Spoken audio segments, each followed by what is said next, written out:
बात पर गौर किया गया है कि इंसानी नफ्सियात, हयातियात, तारीख और जिंदगी का हतमी मकसद ये सब एक ही लड़ी में कैसे पिरोए जा सकते हैं। आज के इस तफसीली जायजे में हम बिल्कुल यही देखने वाले हैं। हम सूरत अल मोमिनून के बुनियादी मौज़ूआत और इसके बयानिए का तज्ज़िया करेंगे। चलें सीधे इस मौजू की गहराई में उतरते हैं और बगैर किसी ताज्जुब के देखते हैं कि ये मतन कामयाबी के उसूल और तख्लीक के असरार को किस तरह हमारे सामने रखता है। इस जायजे को समझने के लिए हमने इसे 6 बुनियादी हिस्सों में तकसीम किया है। पहला, कामयाबी का खाका।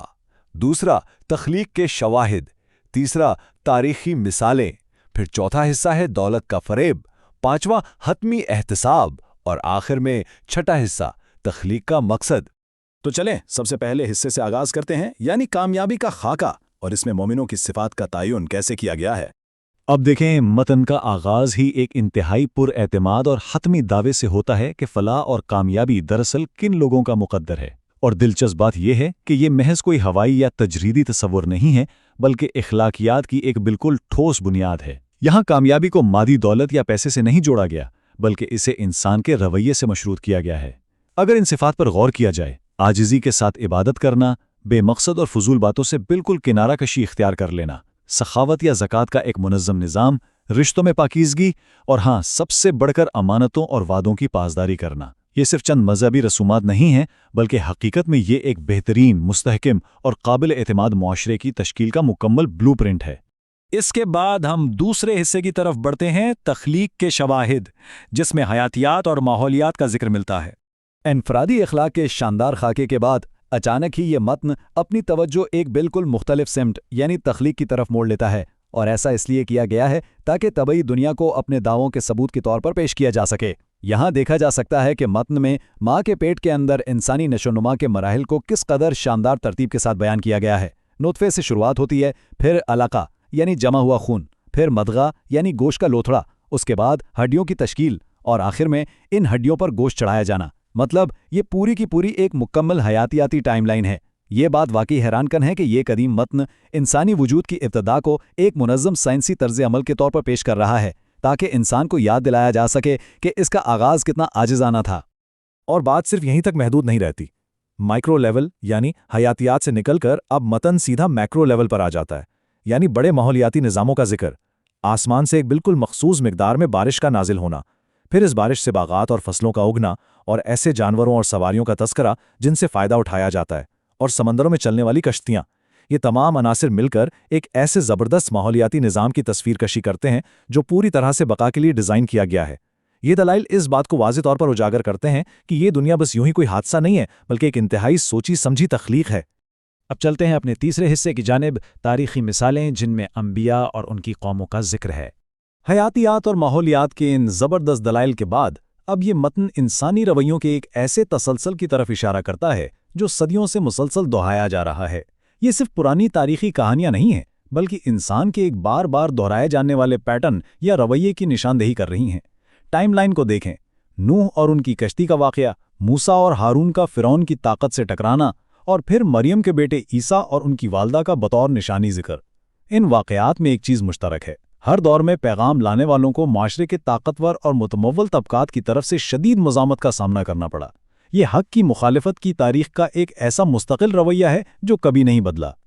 और बिल्कुल इसी तारीख़ी तनाजुर के बीच में मतन अचानक एक लम्हे के लिए रुकता है और बराह रास्त ये ताकतवर सवाल पूछता है, क्या तुम अकल से काम नहीं लेते? सच पूछें तो ये एक ज़बरदस्त बयानिया तकनीक है। ये सिर्फ मालूमात फराहम करने का तरीका नहीं है, बल्कि ये सुनने वाले को अंदर तक झिंझोड़ रहा है कि इन तारीखी वाक़यात से कुछ सबक सीखा जाए और इर्द गिर्द बिखरी हुई निशानियों पर गहराई से गौर किया जाए।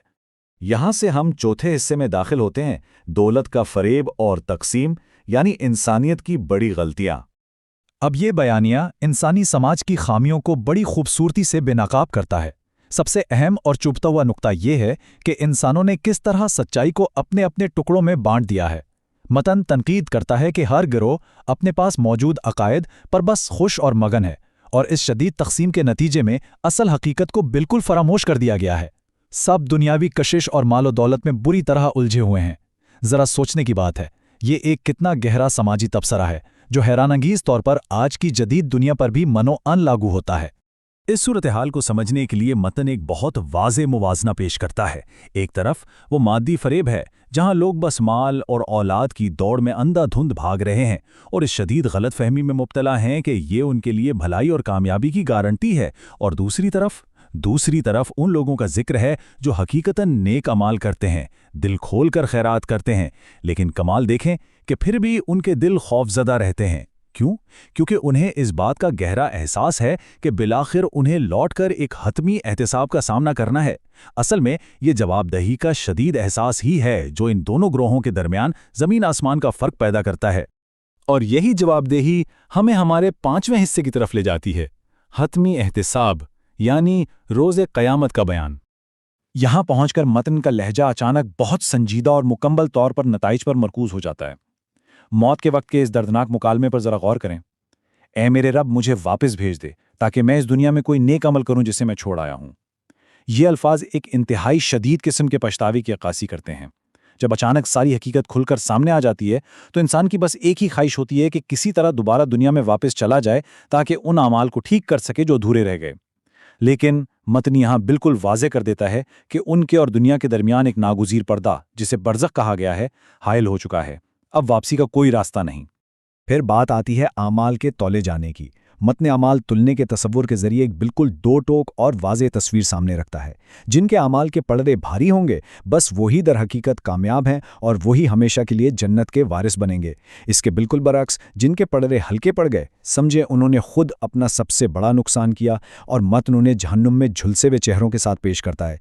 ये इंतहाई सख्त अल्फाज हैं, लेकिन ये आमाल के नताइज की संगीनी को बग़ैर किसी लाग लपेट के बिल्कुल वाज़ेह कर देते हैं।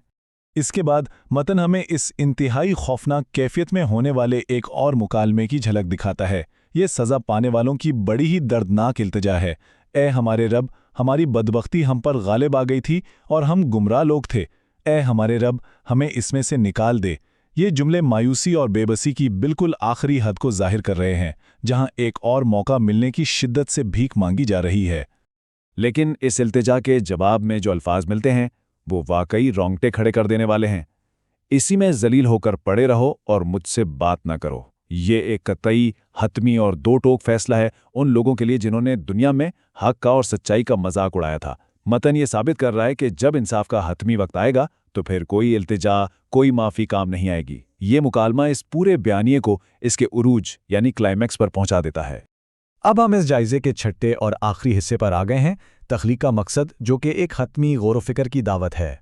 इस पूरी ड्रामाई और खौफनाक मंजर कशी के बाद ये हिस्सा तमाम पिछले मौज़ूआत को एक जगह समेट लेता है और ज़िंदगी के सबसे बड़े और अहम सवाल को हमारे सामने रखता है।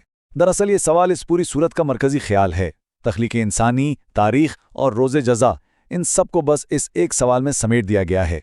क्या तुमने ये समझ रखा था कि हमने तुम्हें बेमकसद पैदा किया है और ये कि तुम हमारी तरफ लौट कर नहीं आओगे? ये सवाल बराह रास्त इंसानी सोच को चैलेंज कर रहा है कि इतनी वसी और मुनज़्ज़म कायनात और इतने पेचीदा इंसान को क्या वाकई बग़ैर किसी मकसद के महज किसी खेल तमाशे के लिए पैदा किया गया है? नहीं, बिल्कुल नहीं। इसमें यह गहरा पैगाम पोशीदा है कि इस पूरी कायनात और इंसानी अमाल का एक बहुत ही अजीम मकसद है। और बिल्कुल आखिर में इस सूरत का इख्तिताम एक निहायत ही खूबसूरत और आजिज़ाना दुआ पर होता है। ऐ मेरे रब, बख्श दे और रहम फरमा, और तू सबसे बेहतर रहम फरमाने वाला है। ये दरअसल उन लोगों के लिए एक रास्ता है जो इस एहतिसाब की हकीकत को दिल से समझ चुके हैं। इस पूरे तफसीली जायज़े से हमने ये सीखा है कि तख्लीक, इखलाकियात और इंसान का हतमी अंजाम आपस में कितनी गहराई से जुड़े हुए हैं। जब भी इर्द गिर्द की इस हैरत अंगेज़ दुनिया पर निगाह डाली जाए तो जहन में यह सवाल ज़रूर उभरना चाहिए, क्या वाकई ये सब किसी अजीम मकसद के बगैर हो सकता है? यकीनन नहीं। इस गहरे और फिक्री सफ़र में हमारे साथ शामिल रहने का बहुत बहुत शुक्रिया।